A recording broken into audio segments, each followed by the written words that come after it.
The story takes place in the year 2247, approximately 70 years after humanity's first contact with the Galactic Assembly, a confederation of over 300 sentient species spanning 12 sectors of the galaxy.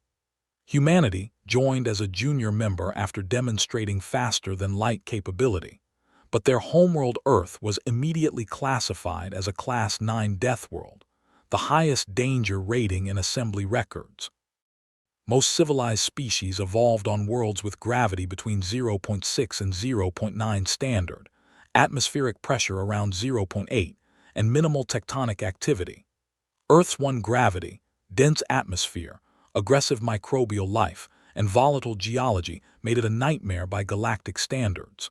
For 7 decades, humans were treated with cautious curiosity and mild condescension. They were considered interesting anomalies but not particularly relevant to galactic affairs. Human military vessels were seen as overbuilt and excessive. Human soldiers were viewed as needlessly aggressive. The Assembly tolerated humanity's presence but never truly respected them. The Kryn sovereignty, a predatory empire from the galactic east, has been expanding aggressively for the past 2 decades. They've conquered 17 Assembly worlds, enslaving populations and stripping planets of resources. The Assembly's response has been tepid, strongly worded diplomatic protests, economic sanctions that the Kryn ignore, and defensive postures that fail repeatedly. Assembly species are culturally and biologically pacifistic, having evolved past large-scale warfare millennia ago. Their ships are scientific vessels with defensive capabilities. Their soldiers are peacekeepers, not warriors. The story opens with Captain Daniel Hayes commanding the Earth Defense Force vessel Valiant, a heavy cruiser on patrol near the human colony of New Sacramento in the Outer Territories. Hayes is a 15-year veteran, weathered and pragmatic, who joined the service after growing up on Mars. His crew is diverse. Lieutenant Sophie Grant at Tactical, Commander Raymond Price as First Officer, Ensign Jacob Morris at Navigation, and Chief Engineer Linda Callahan keeping the ship running. They receive a priority distress signal from Pelaxis 4, a Thyran colony World 3 systems away. The message is fragmentary, filled with static and screaming. The Thyran are a peaceful herbivorous species, resembling upright deer with delicate hands and large expressive eyes. Their civilization is built on art, philosophy, and mathematics. They have no standing military. Hayes recognizes immediately that this is a Kryn attack.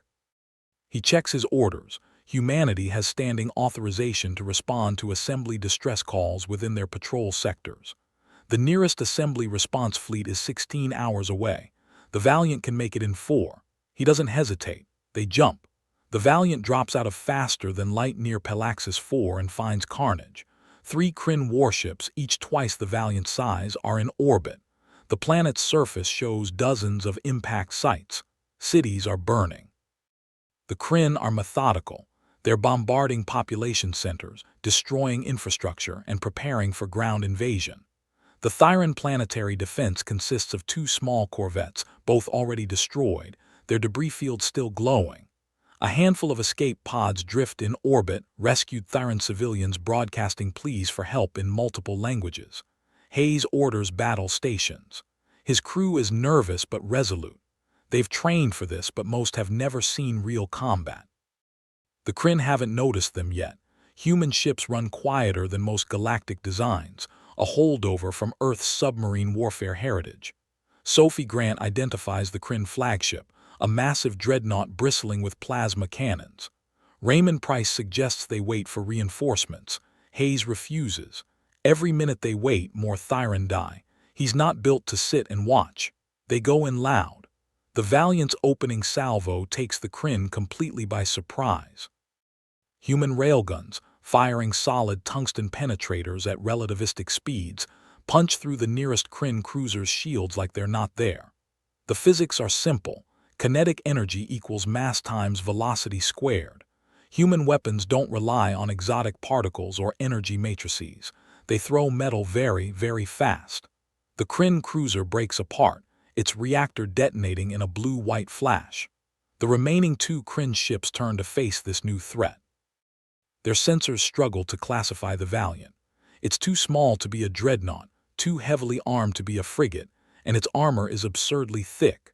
They open fire with plasma cannons, super-hot streams of ionized gas that would slag most assembly vessels.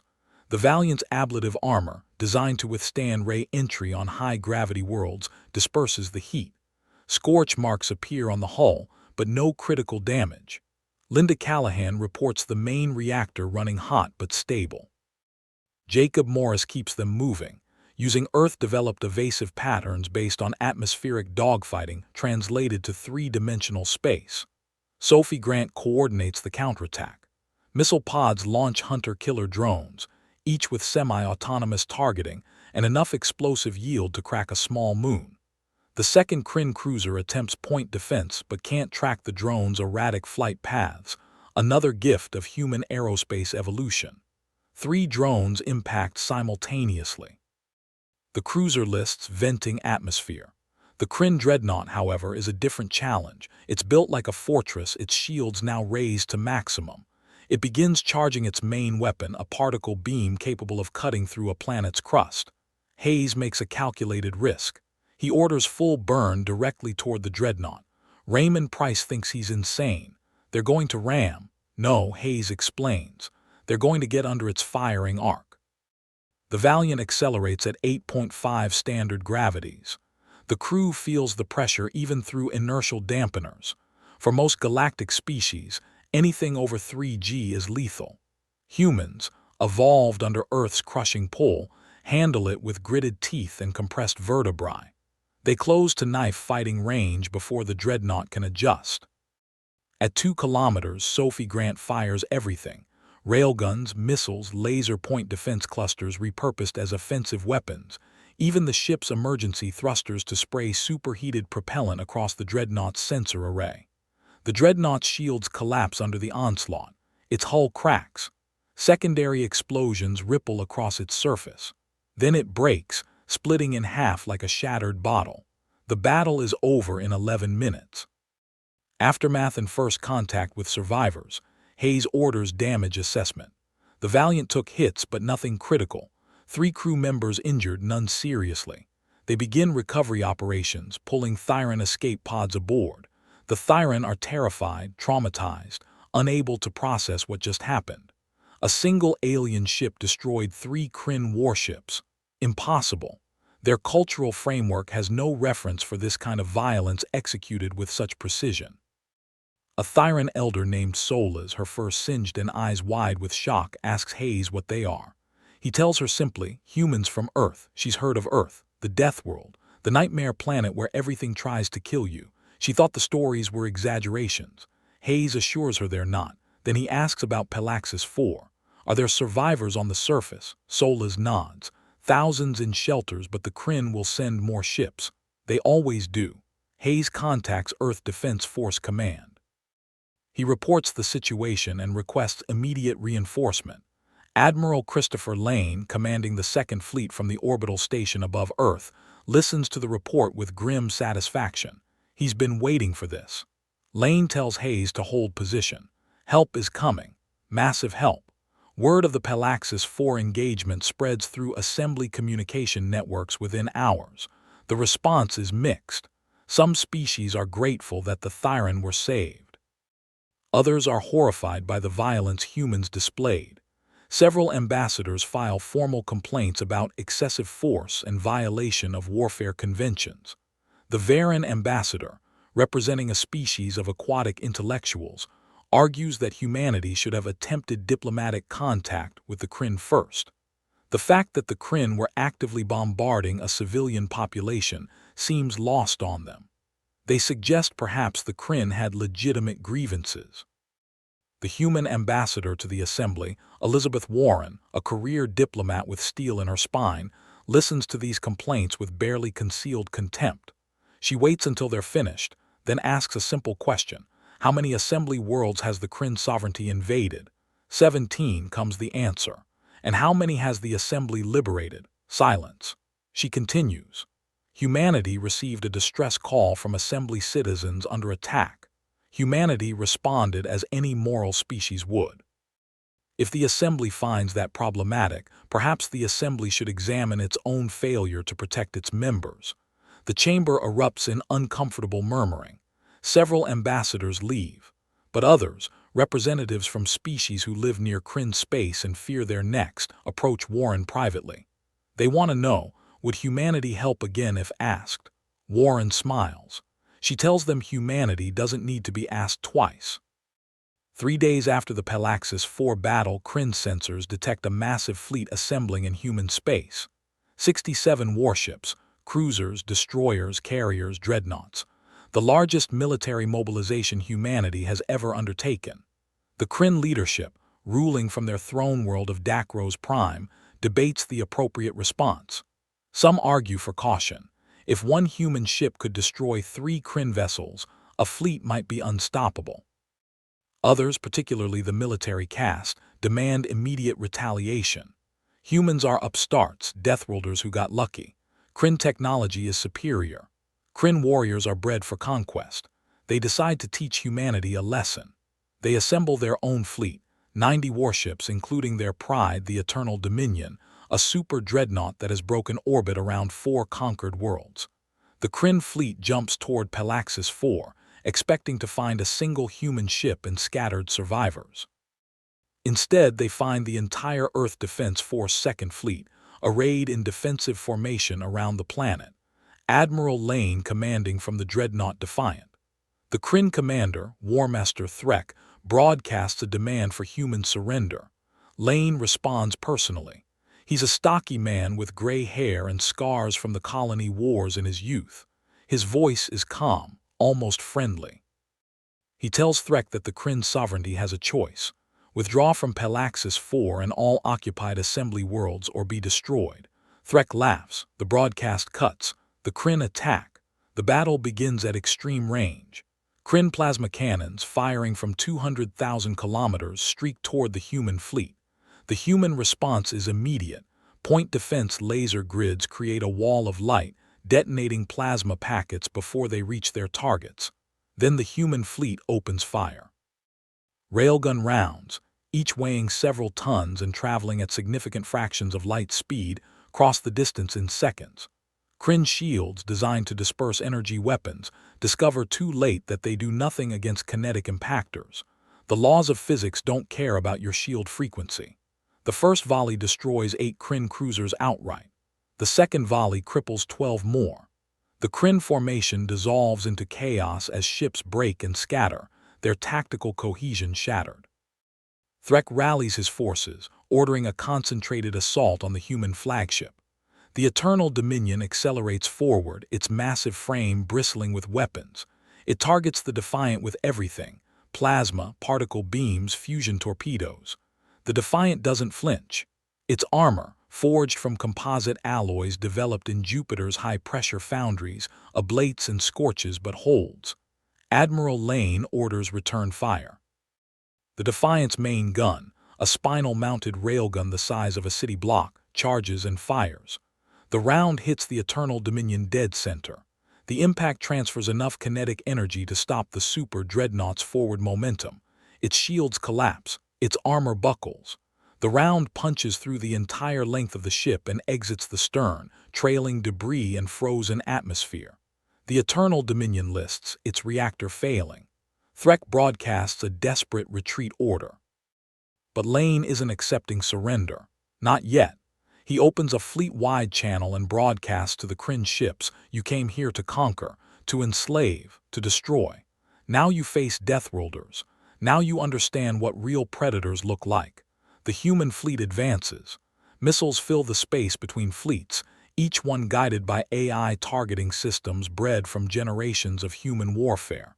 Kryn ships die by the dozen. Those that try to flee find human destroyers waiting. They're faster than light interdiction fields, preventing escape. The battle lasts 47 minutes. When it ends, 61 Kryn ships are destroyed or disabled. The remaining 29 surrender. Human casualties: 4 ships damaged, 1 destroyer lost with all hands, 133 dead. Lane holds a moment of silence for them, then orders the damaged Kryn ships tractored to secure positions. News of the battle spreads like wildfire. The Assembly didn't know human military capability was this advanced. They didn't know humans were this willing to use it. Emergency sessions convene on the Assembly homeworld of Tyros. Some species demand human disarmament. They argue that any species capable of such destruction is a threat to galactic peace. The Varan ambassador claims humanity has revealed itself as the true danger, not the Kryn. Others disagree. The Thyran delegation, led by Solas herself, testifies about the rescue at Pelaxis 4. She describes watching her world burn, watching her people die, and then watching a single human ship arrive and fight against impossible odds. She asks the Assembly a simple question: where were you? The Kelvin representative from a species that lost 2 colony worlds to the Kryn echoes this. They've begged for Assembly intervention for years. They received sympathy and empty promises. Humanity offered action. The debate rages for hours until Elizabeth Warren requests the floor. She speaks calmly, but her words cut deep. She reminds the Assembly that humanity didn't ask for this war. The Kryn invaded Assembly space. Assembly members called for help. Humanity answered. She continues. If the Assembly wants peace, humanity supports that. But peace cannot exist when predators roam free and prey species cower in fear. If the Assembly won't protect its own members, then humanity will. Chamber falls silent. Then the Thyran delegation stands in support. The Kelvin follows. One by one, 17 different species rise, representing the worlds the Kryn conquered or threatened. They formally request human military protection. The Assembly Council has no choice but to vote. The resolution passes. Humanity is granted emergency military authority to engage Kryn forces and liberate occupied worlds. Admiral Lane smiles when he receives the news. He's already planning the offensive. Over the next 6 months, human fleets systematically liberate every world the Kryn conquered. The campaign is methodical and overwhelming. Human intelligence, gathered from captured Kryn databases and intercepted communications, identifies every garrison, every stronghold, every supply depot. The liberation of Kelvin Prime is typical. 3 Kryn battle groups hold the planet, ruling through fear and orbital bombardment threats. The human fleet jumps in system simultaneously from 3 vectors, surrounding the Kryn positions. Captain Daniel Hayes, now commanding a small task force, leads the assault. The Kryn, expecting the slow, cautious tactics of Assembly forces, are unprepared for human aggression. Hayes doesn't bombard from orbit. He sends ground forces, Marines in powered armor, veterans of Earth's harsh training regiments. They drop from orbit in hardened pods, hitting the planet at terminal velocity and walking away from the impacts. The Kryn infantry, bred in 0.8 gravity, struggle to move under Kelvin Prime's 0.9 gravity. Human Marines, trained under Earth's full pull, move like they're weightless. The ground campaign lasts 18 hours. Kryn casualties are catastrophic. Human Marines suffer losses but take every objective. Similar stories play out across 17 worlds. Each liberation follows the same pattern: overwhelming force, rapid deployment, minimal civilian casualties. Human commanders prioritize protecting the liberated populations, even at tactical cost.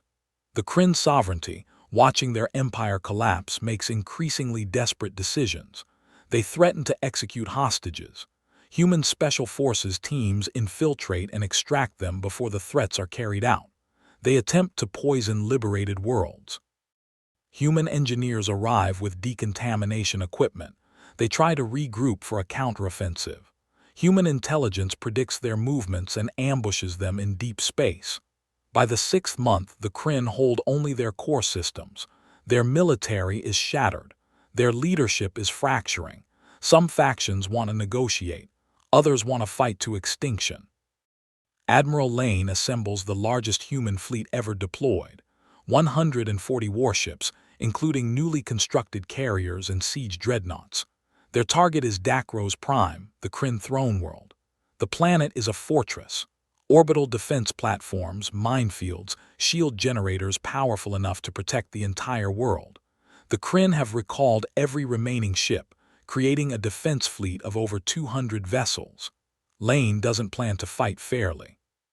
He broadcasts on all frequencies, demanding to speak with the Kryn leadership. After tense hours, they respond. The ruling council appears on screen, 7 Kryn generals, their scales marked with conquest honors. Lane gives them terms: unconditional surrender, return of all enslaved populations, war crimes tribunals, reparations to the victims, complete disarmament. The Kryn Council rejects this immediately. They will never surrender to inferior species, especially not Deathworlders. They accuse humanity of barbarism, of excessive violence, of treating warfare like slaughter. Lane listens without expression. Then he responds. He tells them about Earth's history, about millennia of warfare, of species extinction, of empires rising and falling, about humanity learning slowly and painfully that might doesn't make right. That conquest breeds only more conflict. That true strength is protecting the weak, not exploiting them. He tells them humanity knows what they are because humanity used to be them. But humanity grew beyond that. The Kryn can too. The council mocks him. They prepare for battle. Lane gives the order. But instead of attacking, the human fleet activates every communication array. They broadcast simultaneously on every frequency, civilian and military, across Dakros Prime and throughout Kryn space. The broadcast is simple: testimonies from liberated populations, Thyran and Kelvin and 15 other species, describing what the Kryn did to them. The killings, the enslavements, the cruelty. Then human soldiers speak, Marines who fought on those worlds, medics who treated the survivors, engineers who rebuilt the bombed cities. They describe what they saw and why they fought. Finally, Admiral Lane speaks directly to the Kryn people, not their leaders. He tells them their government led them into an unjust war, made them commit atrocities, told them it was for glory and strength. But there's no glory in oppression, no strength in cruelty, only shame. He offers them a choice: stand down, remove the warmongers from power, accept peace, or watch their fleet burn and their world become a monument to the consequences of tyranny. For long minutes nothing happens. Then Kryn military channels erupt in chatter, soldiers questioning orders, ship captains refusing to engage, civilians on Dakros Prime taking to the streets. The ruling council broadcasts a desperate command to attack, but their fleet doesn't respond. Instead, one by one, Kryn warships power down their weapons.